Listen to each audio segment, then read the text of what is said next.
everyone, welcome back. So, Sonic Mania is finally out, for most of us. So we're talking about Mania today? I already did, without you. Because you still need to wait for the PC version.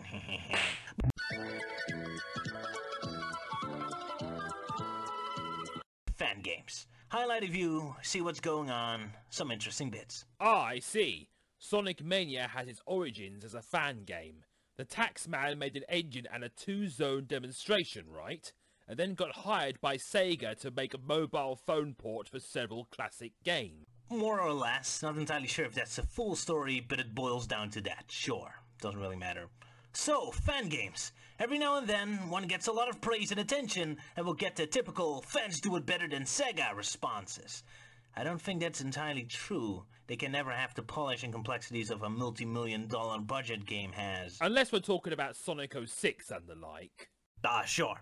However, what fan games do give us, what the Sega official games never do, is a sense of purity. There's a pureness to them, a stronger focus, a desire to prove things, or show what a Sonic game could be if it wasn't made by a team filled with enormous self-esteem issues and fear for commitment, even within each individual game. Sonic Utopia got an enormous better than Sonic Team response, and while I think that's hyperbolic, Sonic Utopia does give us a taste of what a fully open, no limitations 3D Sonic game could be like, and is cathartic on that regard. But yeah, as long as Utopia is just an open playground thing, it's great, but I have a hard time picturing how more video game-like challenging levels would work with Utopia's system.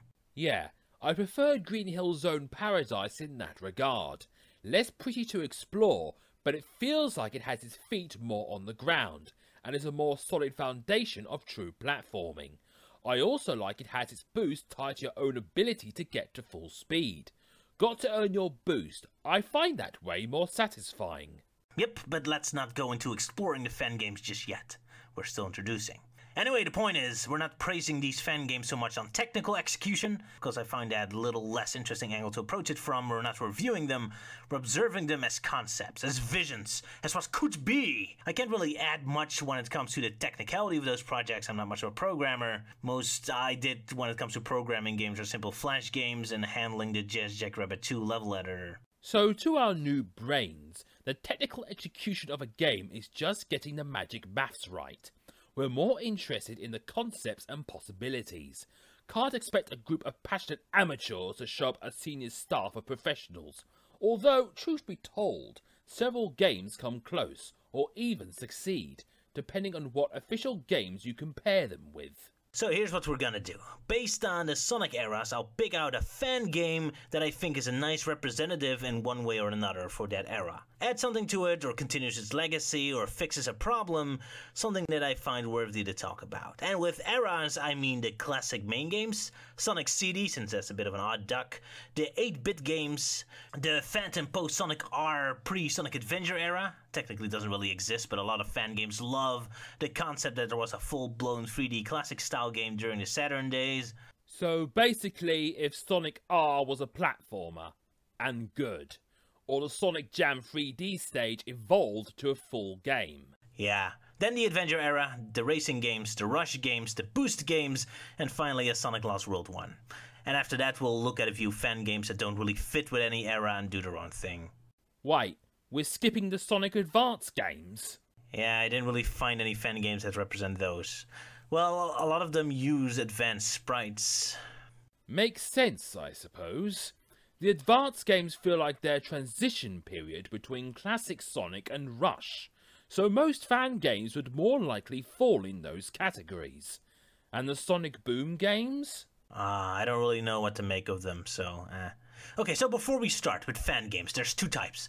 Games built from the ground up and have their own unique entity. Well, they're made up in a game factory or pre-made game developer kit thing, but mostly made from the ground up. But then there's also specific built Sonic fan game engines, Sonic Worlds, or Headcanon's own engine for classic games, or Sonic GDK for the 3D games. Heck, even some fan games like Sonic Robo Blast 2 is a springboard for other fan games to build from. What I'm trying to say is, the process of finding out what's an individual fan game and what's more of a part of a larger thing is a bit convoluted. So yeah, right from the get-go, I'll state outright I'm ignorant of what comes from where and might be praising some fan games for something they took from something else. No doubt all of them cannibalize coding, character models, graphics, ideas, and all kinds of stuff from other sources. But again, this isn't a review show and I don't feel like playing teacher here, so I just look at the games I find interesting and worthy of discussing, while not worrying too much about who's responsible for what. Sorry. Right. Oh, and as a bonus, for each fan game we'll check if there's a Green Hill Zone, and if there is one, I'll grade it, because I have seen so much Green Hill Zone through these fan games that I'm ascended to a Green Hill Zone art aficionado. So I'll discuss their integrity, usage and art style with my finest French accent. We'll also check whether Mario shows up in the fan game, because you'll be surprised how much people feel the need to shove that damn plumber in every single Sonic game. Go make a Mario fan game already, you bastards! Alright, they can't. Nintendo will take them down. But hey, if at least they insert a reference to a non-Sonic Sega reference as well, we'll forgive their Mario fetish. So that's the 3 things you'll be looking for with each game as a bonus. Yeah. You know what the funny thing is? Spoiler alert, but it's especially the 3D modern Sonic games that rely heavily on Mario and Green Hill Zone. You'd think it'd be the classic games, but nope. It's the classic fan games that are the most story-driven, the classic games that have the most unique and intense level concepts, the classic games that stay the truest to their core, and have this obsession of making every one of their games either an origin story or a direct sequel to the canon games. I don't think I've ever saw a big classic fan game that's just a random adventure Sonic has. It's always tied to something big. The 3D games are the more meta-driven Spartan gameplay simulators. So much so that even Sonic Adventure 3 is just a Green Hill Zone simulator. Although with the nice boss battle. Well, 2D games are easier to make, relatively speaking, so easier to throw in cutscenes probably. But let's get started then. Classic era. The one with the most fan games to pick from. A lot of them are only one level demo, so while I love Sonic Overture, it's just one zone. Have to give shout out to Sonic Megamix. I didn't take it serious at first, since it seemed to be just Sonic 1 with the levels a little warped, and I'm not a huge fan of Sonic 1, but it seems later versions of this game became more of their own thing. But yeah, Sonic 1.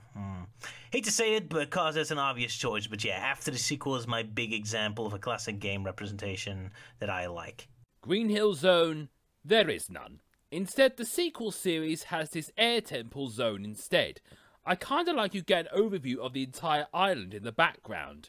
Nice twist on seeing the island in the title screen. Mario, none. Although there is a Kirby power-up in one level for some reason. Other Sega references, not that I'm aware of. There's a Freedom Planet cameo, a Sega-inspired game, but nothing to do with the company. I find Kirby less offensive in a Sonic game than Mario. Kirby's power-ups are pretty badass. So, After the Sequel has been surpassed by Mania for better physics, although that one isn't a fan game, so it's disqualified here anyway. And other fan games have less linear and open level design. But still, After the Sequel just has that sense of journey and adventure I'm looking for. I usually get a grocery list of things that are wrong with this game when I bring it up, especially compared to Mania. But one complaint I found very interesting is that the level design is super linear, which I hate to admit, but I never really noticed that until I started paying attention to it. Some levels do have optional paths, like the first stage in the Furnace Foliage one, but most of them are indeed very linear. But it tricked me into thinking it's more open by looping a lot or having just enough little treasure rooms, so I don't know. Even if it's mostly through smoke and mirrors, it still feels open enough for me anyway, so... And I like the sense of focus. Even after playing Mania, I still think this is great, although one thing Mania did win me over by was by using these chain reaction speed moments, where After the Sequel instead awkwardly slows you down most of the time. It's a bit stuttery. Really a shame, but yeah, I live with it. Also, fuck. There's just this DX update announced just when I'm working on this video. Timing! Oh well, just like Megamix, I'm afraid I have to ignore it. Anyway, Sonic After the Sequel was pretty fun. Interesting level design, funky music, and I liked the addition of cutscenes as well. I mostly remember the final boss, which was this huge wing creature that kept chasing you throughout the level. It was like both Eggman and Sonic were playing cat and mouse with each other. One stage would have Eggman hunting Sonic down, but in the next, it would be Sonic who would be the hunter, with Eggman as his prey, like Arnie outwitting the Predator alien. Even the music sounded like this is the finale of an epic Sonic movie or something. Love the level concepts. A Robotnik sugar farm plant is a great example of Sonic contrasts. Nature versus technology. Love how it takes a great concept from the official games like Planet Wisp's color scheme and concepts and improving on it with Foiled Furnace.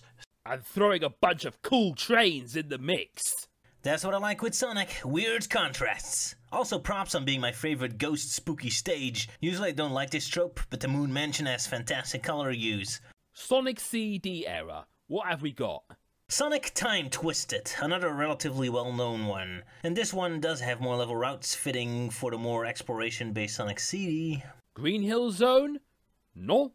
It starts with some intense industrial stages instead, and later nature levels that have unique concepts. Mario? No. Other Sega? No. It is a direct sequel to Sonic 3 and Knuckles. Apparently Robotnik died according to this game. Wow, that's brutal, dude. Here's an interesting observation I had. Sonic games are known to have their first levels to be made from a higher quality than the rest of the game, and in fact most video games actually do, as that stage gets the most development time and is usually the last one finished, so with developers being in their peak of mastery of the game. However, with fan games, I get the sense those games are actually made chronologically. So the first stages are usually the most clumsy, and a good opening sales pitch. Sonic Time Twisted has a rough beginning, as the color palette is very uncomfortable in the first few levels. And the level design is also immediately, I don't know, it doesn't ease you into the game, let's just say that. Possibly done on purpose. This is the dark future with Robotnik on top, if he was still alive in the game. So it's supposed to be a little intense, but even a nicer pass is still hard in the eyes. And as I said, the level design is a bit wonky when starting the game too, with this glitchy tunnel right at the start. And the game has an immediate expectation that you know your physics inside and out right from the get-go. That first Metal Sonic boss is a nightmare if you don't understand how jumping works from an angle. What a pain. The physics kill me so often in this game. But after the first two zones, the game starts pulling itself together and becomes more and more amazing with some incredible level concepts and color usage. Love this toxic yet beautiful looking snow stage, or the nice warm sunny canyon with the warships. So this game is going for the Sonic CD route and being a little more gimmick and puzzle orientated and playing with time travel. And just like with Sonic CD, the first time playing I was completely baffled and confused what the game wanted from me. It doesn't communicate the idea behind the time traveling right away. Fortunately, there's only 2 time zones this time, only past and future, and the idea is that you need to find bonus stages in both. Past bonus levels giving you time stones, and future bonus stages giving you Chaos Emeralds, and you need 7 of each. Took me a while to figure out how to travel in time too. Unlike CD, where you just activate a sign by touching it and then go 88 miles an hour to go back to the future. Here you need to hit a sign with that speed up front. Anyway, I love the bonus levels. No Sonic 2 pipes here. Instead, you're in an intense race with Sonic CD in this mix between the Chaotix and the Sonic Rush Adventure bonus levels. Great concept, and makes Metal Sonic an even more prominent constant threat in the game. I love how they let you retry to the stages at the cost of a life too. Much better than being thrown out and having to find a brand new bonus level portal. Yeah, good thing too. Finding these bonus levels is a pain. This is Time Twisted's greatest problem compared with Sonic CD. This game is not pleasant for backtracking. Lots of one-way roads. The levels are a lot more labyrinth-like and sprawling than the more open Sonic CD. Levels are huge too. Fortunately, there's more bonus rings than you need, so it's not a disaster if you miss half of them. But nevertheless, it can be very frustrating if you don't want to leave a level without getting the emerald, because having to find these damn time travel signs and bonus rings can be quite a hassle. I have to say it was a relief to have all the emeralds collected so I could finally just play the game as an actual game. Backtracking to find all the items felt like I was fighting against the game. Something that reminds me of Sonic Mania a bit. But don't let that ruin the fun. There's a great game beneath. And besides, you don't have to collect all the emeralds. That's just optional. Oh, and the game will crash before the last levels anyway. Yeah. My game crashes straight after Robotnik's Resurrected. They say a later version fixes this problem, but I was pretty sure I had the last version. But I've seen enough of the game to know it's great. But yeah, mind which version you download, I suppose. We said mostly negative things about this game so far, but don't get me wrong, I really love this game. It's great. The art becomes pretty good. The storyline is a bit unsettling and creepy, which is interesting, but doesn't impose too much on the gameplay if that's something you'd wonder about. There's only a few bits of story. There's tons of unique gimmicks and tricks. I love how the level design actually changes when you travel in time. Buildings turn into cliff sides and lakes disappear. It's a lot more dynamic here than what Sonic CD did, that kept the level design usually the same but just changed the aesthetics. Also gotta love the new shield power-ups. Wind lets you fly, or you got rocks to throw rocks. It's like Wisps, except cool and smooth. I like how they use these electro orbs from the Sonic 3 bonus levels as obstacles in this game. Not perfect by any means, but still a great showcase for incredible ideas and art. And I hear the brief remix of the Sega Game Gear Scrap Brain Zone in one of the music tracks. That's awesome. Music is not quite done after the sequels level, but still has some magic. Yeah, good stuff. Love the Metal Sonic race levels. Next, the Game Gear and Master System game representative. Sonic Origins 2. And as a bonus, I also consider this a good Sonic Colors representative as well, minus the wisps. Oh, weird. Right, Green Hill Zone is present. Let me activate my artsy-fartsy voice. In our first stunning example of Green Hill Zone art, we get an excellent example of a warm and slightly downplayed Green Hill Zone. No, this is the mostly recycled artwork from the original Game Gear games. The one thing the Sonic Origins 2 developer did was add elements from Jungle Zone in the mix. An addition this art critic can definitely appreciate. The jungle theme makes Green Hill Zone more full, more lively, and more rich. We can also appreciate the subtle touches the original Game Gear developers added, such as the checkerboards are only used for half the rock surface, and the checkerboards used in the trees are so arranged it resembles natural shading, adding a touch of realism and believability in the proceedings. An excellent usage of Green Hill Zone. This one gets a solid 7 out of 10. Furthermore, no Marios, and no other Sega references as far as I can tell. Sonic Origins 2. There's no part 1 as far as I can tell. I have no idea who made it. Well, line soft. Don't know what the story is. Name seems to imply an origin story. Anyway, so Sega's 8-bit games. I always get the impression that Master System and Game Gear games had, more so than the NES games even, had very little space to work with. So they always had this very compacted, compressed level designs going on. Like every screen had as much gameplay out of you as possible. You constantly go left and right and up and down. Now Sonic games are more about flow and speed and slopes. So the 8-bit Sonic games were a mix between typical 8-bit games and regular Sonic games. To recreate this exact balance would be kind of weird. It's a style created out of technical limitation. What I'm trying to say is Sonic Origins 2 isn't entirely a recreation of the 8-bit Sonic games, but more of a representation of platformers on the Master System and Game Gear in general. Your Alex Kidd, Shinobi, Asterix, Mickey Mouse, Magical whatever games, or what have you. It's a great homage to those types of games. So Sonic is a bit slower, levels more compact, it's way more platform focused. And based around item collecting. Based around item collecting. Well, only one thing. Have to find a key in each level. Reminds me of having to find the Chaos Emeralds in the levels themselves in the 8-bit Sonic games instead of going to a bonus stage.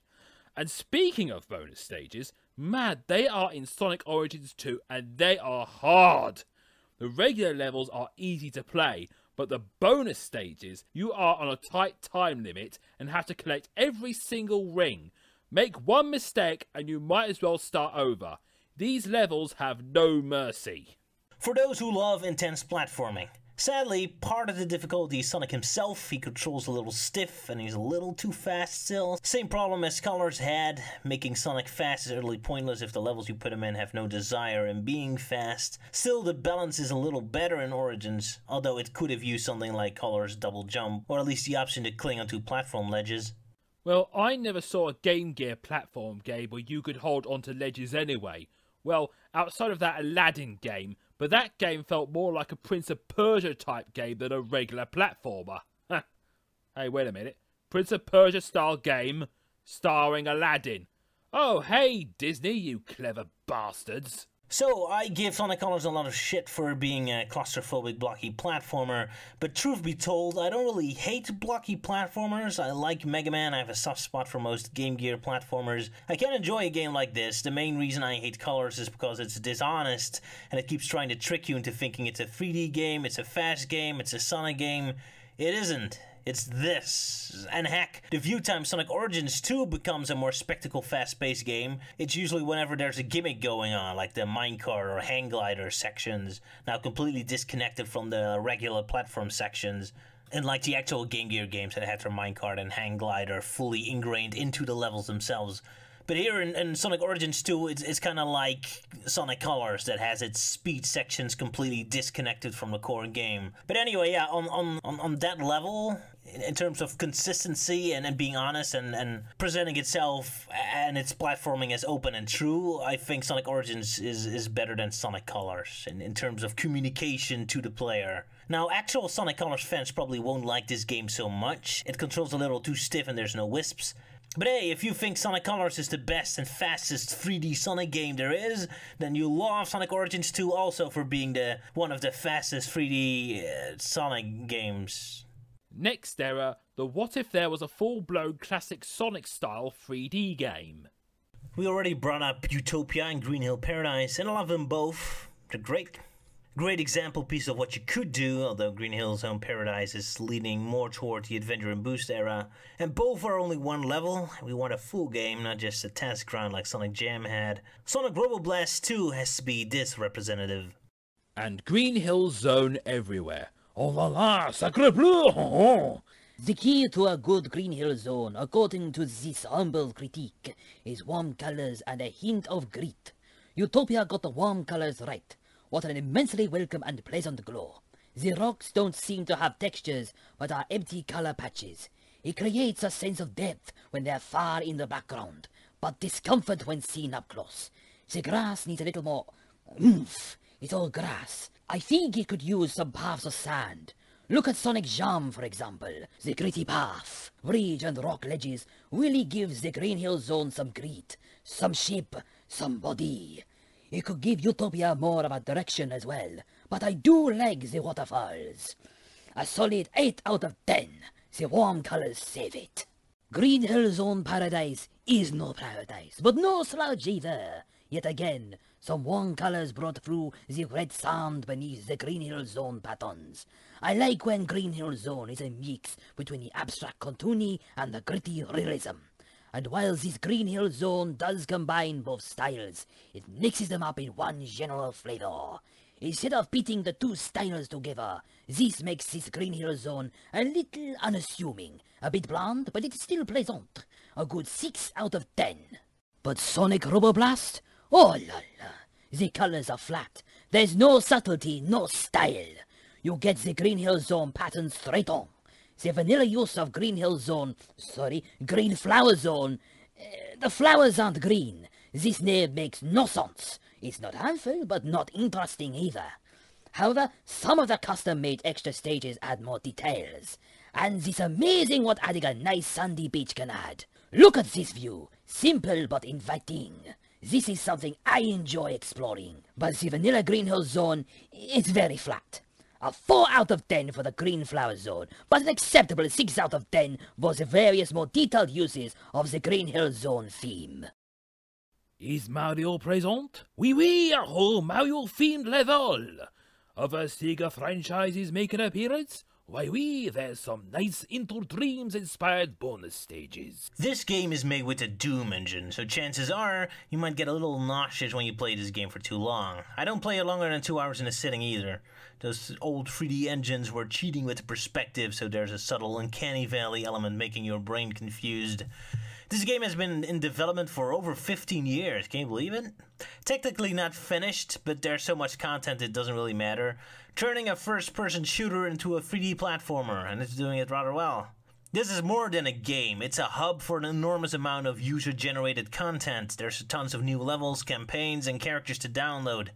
Tragically, it's all very fleeting. There isn't a very strong database with all the mods in one place, and every time the core Sonic Robo Blast 2 main game has an update, previous mods stop working. so there's a lot of labor lost over the years. The vanilla game is the least interesting part of the package, although it is getting better and better with each new update. The most interesting part of this project is that here we finally have a very good look at one of the biggest problems that you get when designing a 3D games with the other characters. How can you design a 3D level that's challenging for Sonic, Tails, and Knuckles? Because Sonic sure is hard mode compared to Tails and Knuckles, who can cheat their way through most platform structures. If Sonic Team is struggling with figuring this out, they should really check out this game and some level mods and see what other people do to try and balancing it out. Although I haven't seen many solutions, to be fair. Most of the time Sonic's just super hard, Tails super easy. Although a lot of the level designers do make the levels really big and sprawling, so playing as Tails is less comfortable than Sonic, who speeds through all the empty places. There's some really nice details in the game. I love that the second zone, Techno Hill Zone, in the second act, you're inside of a chemical factory. Look outside and you can see the skyline from Chemical Plant Zone from Sonic 2, implying you're now inside one of those buildings. The level is only one Joker appearance away from being perfect in looks. The graphics are generally hit and miss. Seems stages look really dull, while some are bright and full with details. I suppose that's the problem with a game in progress for over a decade. There can be years of development in between each level. And there's tons of levels and characters you can download, if you can find them. I don't like using custom characters though, their colour schemes always go wrong for some reason.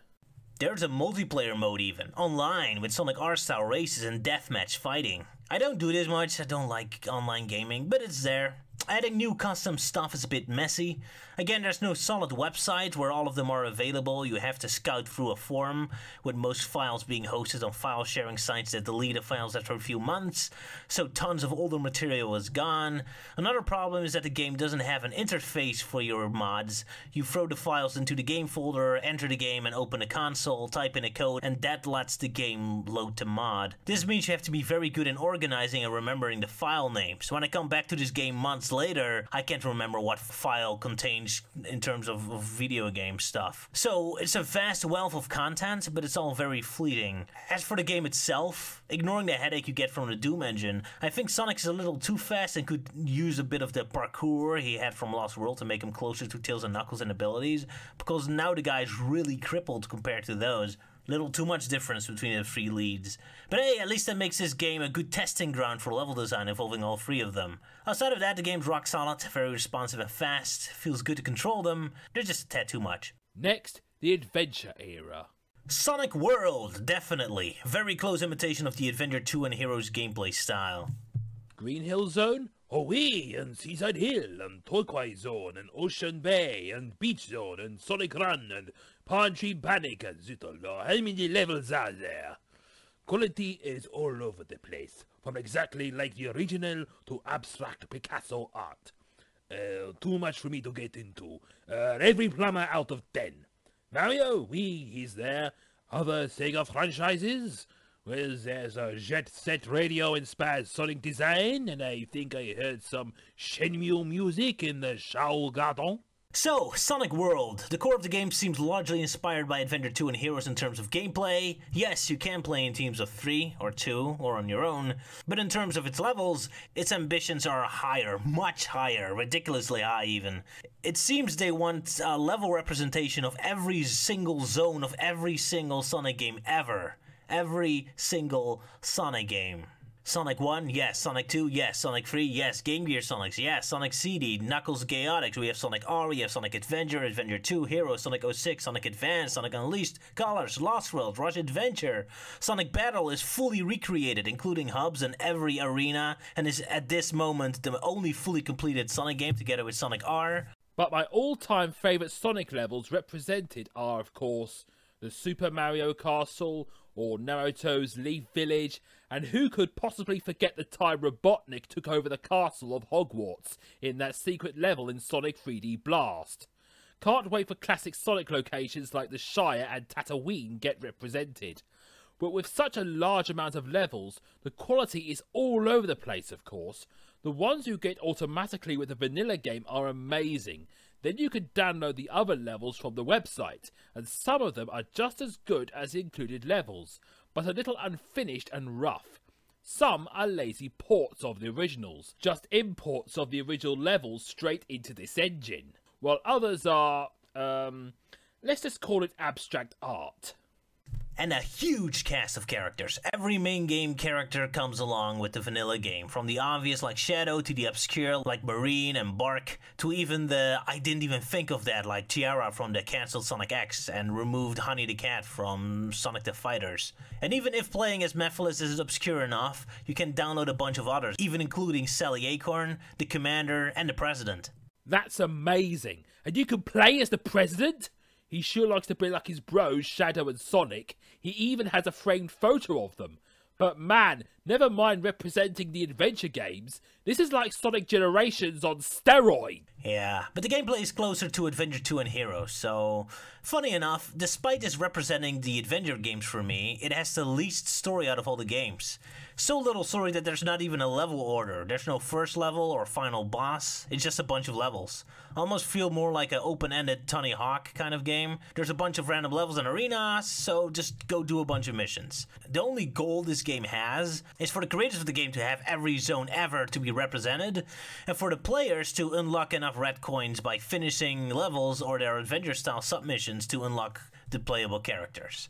If anything, this game makes me think maybe a Tony Hawk-style point-scoring stun game could be interesting for Sonic. Not so much skateboarding, but a game entirely made out of obstacle courses to score points instead of platforming. But I digress. The levels in Sonic World are a little too long and platform-heavy to do that. Gameplay feels really good for me. It doesn't bother too much with complicated physics and is all about straight running and jumping. It's useful to have the characters go in teams, not only because you can have fun pairs together, like Marine and Styx together at last, but the levels are sometimes designed to only work for one type of character. So if a Spring only works for a Sonic character, or you need a Knuckles type character to go treasure hunting, it would suck if you got the wrong character to play as. So always have several types of characters in your team. And yeah, treasure hunting. The game has several gameplay types: adventure-style treasure hunting, also the flicky hunt from 3D Blast, or max speed sections inspired by 06. And in true 06 fashion, they're a bit glitchy. Whenever you get hit by something, let go of the controls, because if you are pressing the left or right button, the character will now lock into that direction and fly off the track. There's boss fights, all kinds of stuff. But yeah, not much of a structure to it.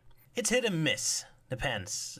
All the missions you receive in levels. Some missions I hate. One of the sub-missions is that you have to kill all enemies in a level. Baffling to me why they do that. Those were always unpopular missions in Shadow and Sonic Heroes, and here they do the exact same thing, where you have to kill all enemies, which in these giant sprawling Sonic stages can be a nightmare. One small mercy this game provides that Heroes of Shadow didn't is that if you beat the stage, you get teleported back to the beginning with all the enemies respond, while your counter is left alone. So it's probably easier to just beat the level 2 and 3 times naturally than waste enormous amounts of time hitting every little enemy. However, this is only for the levels that have an ending. Levels like the Knuckles Emerald Hunt stages don't really have a reset button. So in those levels you will have to scout down every single little enemy. So good luck. But hey, at least the entire game is optional, so you don't have to beat every mission. Again, the only point to it is that you unlock enough emblems to unlock all characters. As for the custom downloadable mods, it's very different from Robo Blast 2 and how it's used.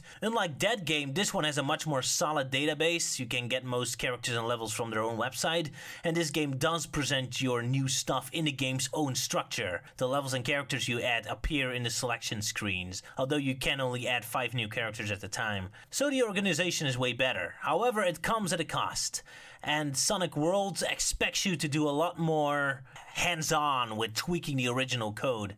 With Robo Blast 2, it's just a matter of typing in one bit of code at the start of the game, but here you need to tinker with the program files itself. Adding a level is relatively easy, but adding the characters is a pain, and truth be told, I still don't know how you do it. Although somehow I did succeed after a while, but don't ask me how. But yeah, if you like the gameplay from Adventure 2 or Heroes, with a little bit of openness from Adventure 1 and some bits and pieces from the other games, this one's for you. Next, the Sonic Racing series. Which one? Riders? R? Sega All-Stars? Drift Racing? All of them a bit. Sonic Robo Blast 2 Kart. Bit cheating since it's part of Robo Blast 2, but it has its own interface and executable and so much content that I count as a separate thing. Green Hill Zone? Well, there's Azure Lake, same as the better Robo Blast 2 ones, with a nice beach. But most beach tracks are from Mario. So, is Mario in the game?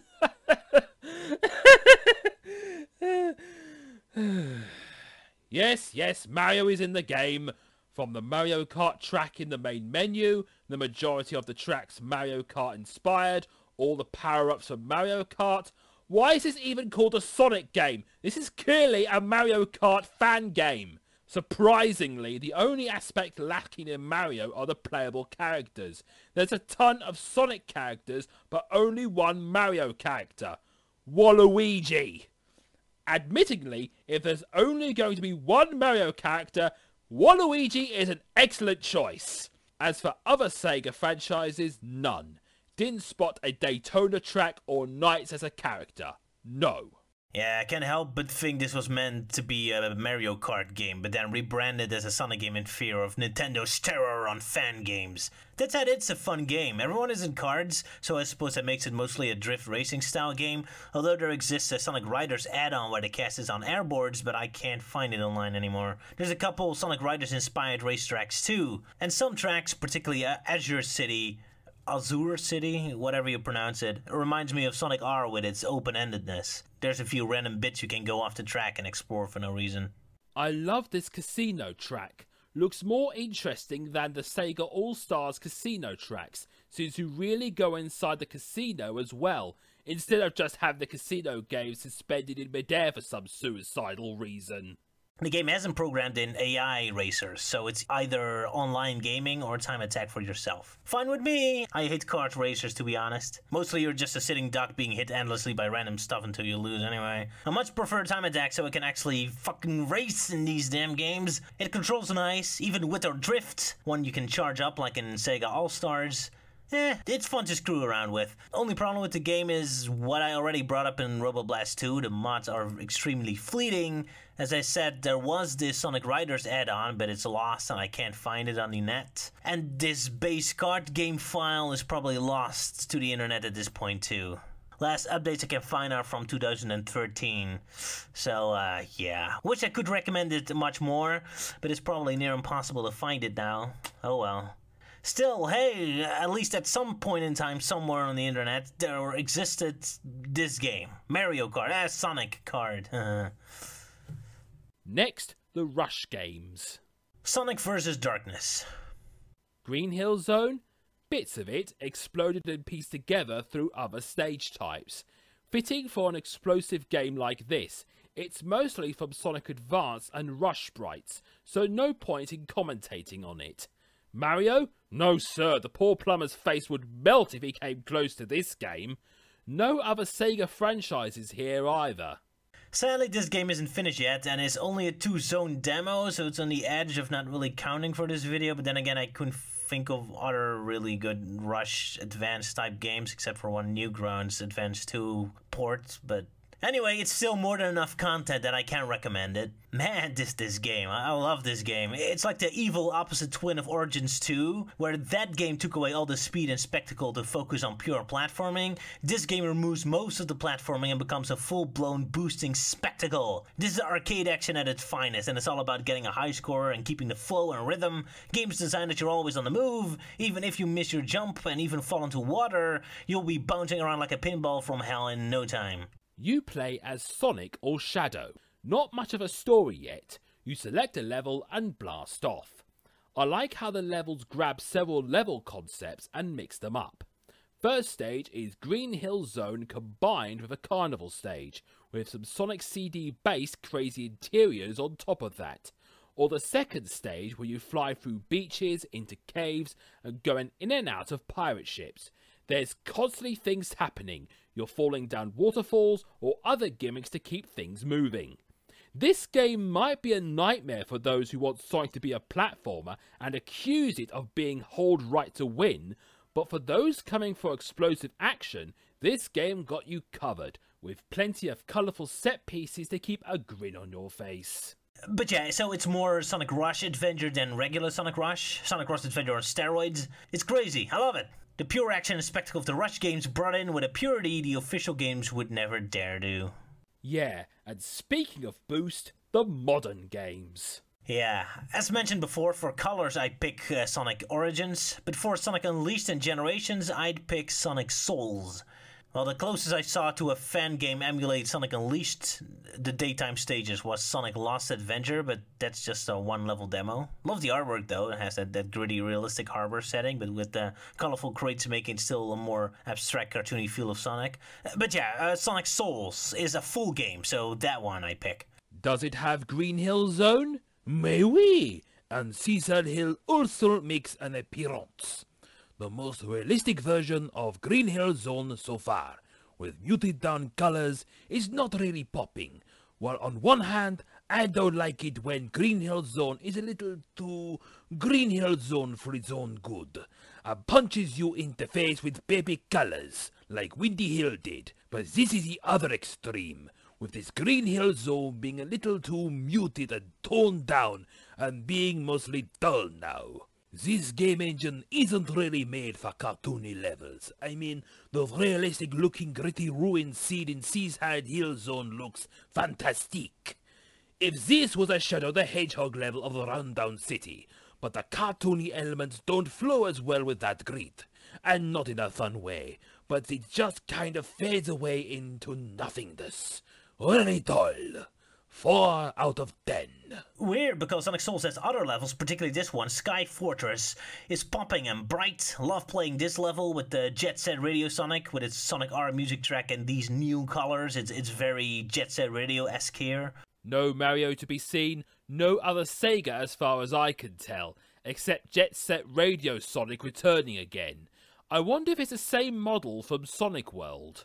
So Sonic Souls is the more mature brother of Sonic World, less community driven, so has more of a quality control to it. The engine also feels more complex with lightning effects and such, so it can be more detailed, although I prefer Sonic World's more simple engine, letting the texture do the talking. Sonic Souls can really slow down when you have all this complicated stuff going on, but that's me. Anyway, even though Sonic World would make more sense as the Generations representative with its extreme use of old levels, this one has more of the modern gameplay types. Boosting, pointless blocky 2D, even the wisps, they're all here. Yeah, the wisps in full 3D even. Ugh, thanks for explaining to me why the Spike Wisp is never seen in 3D gameplay, Sonic Souls.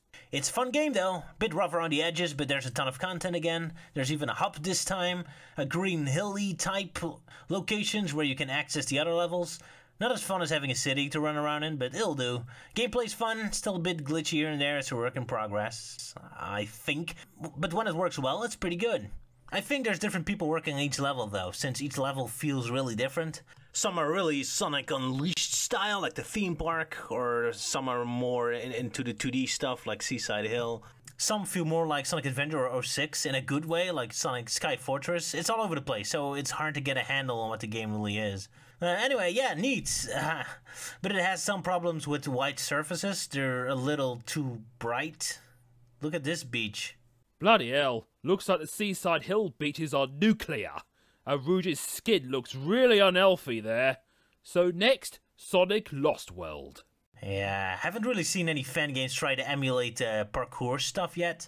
Could have picked a Sonic Extreme recreation game, but I think that's only one level. Or so confusing I have no idea how to get to level 2. So instead I went with the Sonic in Mario Land theme instead. Classic Sonic 3D adventure. Green Hill Zone? Oui, Mario-fied. The pastel colors make it a little different from typical Sonic flair, more innocent and cute, which you may not entirely associate Sonic with, but the various amount of colors and variation in abstract surfaces create a nice environment that's pleasing to the eyes and doesn't overplay its Green Hill theme too much. The harsher greenery also ground the stage a little more. Yeah, I like it. Not really Sonic-y, but pleasant anyway. I'll give it a 7 out of 10. Mario in here? You bet. I have some appreciation for it, as he's about to be eaten by a giant robot piranha. Other Sega references? None at all. Right, so Sonic Lost World was hard on its way to purge the Sonic out of Sonic and turn him more into a Mario game. And if that's the direction we're going for, this is what I would prefer, I suppose. Addressing the constant 2D to 3D switching, this game is designed to be both at the same time, with the camera perspective and distance from a 2D game, yet with 3D gameplay at all times. Sometimes this leads to some camera problems, like here, but most of the time it's neat. I like it, keeps the action going. Gameplay isn't very Sonic-y outside of the occasional set piece, but it keeps the pace and energy going. I also like the graphics a lot. For a cutesy abstract art direction anyway, the bushes and plants add something to it. It looks more solid than Lost World with its floating islands. And Eggman's factory are still allowed to keep their intensity, which makes putting them in 2D's pink abstract levels kind of fun. I like the contrast. Game's a bit of a pain in the arse to play though. Sonic moves very stiff, and the camera issues. And I hate that the game stops for several seconds after you beat each level to show you the next level. Yeah, great, cheers. I really couldn't figure out that level 1.5 would come after 1.4 on my own. The game has some neat touches though, like a chow garden. No idea what you're supposed to do there, but it's a nice thought regardless. I suppose that's why it has Sonic Adventure in the title. Well, it's not the technical execution why I'm featuring it, it's the ideas and concepts. I'm kind of digging it, even if on the surface it's everything I wouldn't want in a Sonic game. If we're going Mario, then the Mario 3D Land would be my preference. Not Mario Odyssey? Oh, right, yeah, maybe you haven't played Odyssey yet. So yeah, that's where the Sonic era came to be. Some other fan games to look at. There's Eggman Hates Furries. It doesn't really belong in any Sonic era, being a boss rush mode, and if anything, mostly resembles a game like Gunstar Heroes or something. But yeah, that game is amazing. Green Hill Zone? No. Mario? No. Sega stuff? No. Outside of a Gunstar Heroes gameplay type, I suppose. Eggman Hates Furries. What an odd title. And I remember how grim and dark they tried to make the intro by making Sonic ride a motorbike in the rain while someone doing a bad Christopher Lee impression narrates. It's like one of those epic dark moments from the early issues of Archie Sonic. I do like the imaginative boss designs and how it shows off how much of an evil creative genius Eggman is, rather than creating generic egg robots all the time. I do like the epic sounding music as well. Also, Super Eggman? That is an interesting idea for Sonic to fight Eggman, who can turn the power of the Chaos Emeralds against him. Why rely on the powers of ancient gods when he could become one himself? Yeah, it's amazing. One of those why didn't Sega ever think of this things. It's epic and also hilarious. If we're going to turn Sonic into a comedy, this is the stuff I want to see. Eggman as the Dragon Ball Z guy blowing shit up. Amazing creativity with the boss battles and stuff is constantly moving and happening. It's amazing.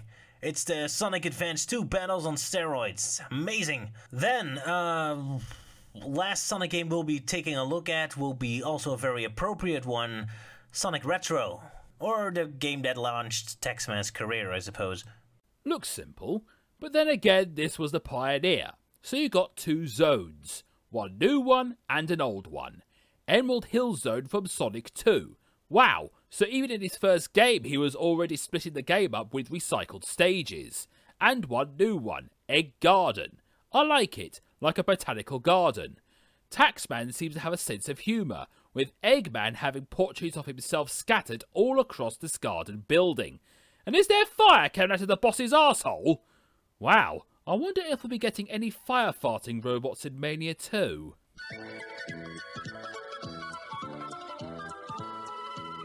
The game has the Seinfeld effect now, that as TV tropes would put it, it's not very remarkable now, after we had all these other fan games. But yeah, I suppose this is one of the big pioneers that started it all. And I'm glad to see there's some creativity and humor in the game that puts some trust in the Taxman's way of thinking. Can't say if the level design is all that more spectacular than what I played in other fan games, but it's good. It's plenty of variation and stuff happening. Yeah, don't know what to say. It's fun.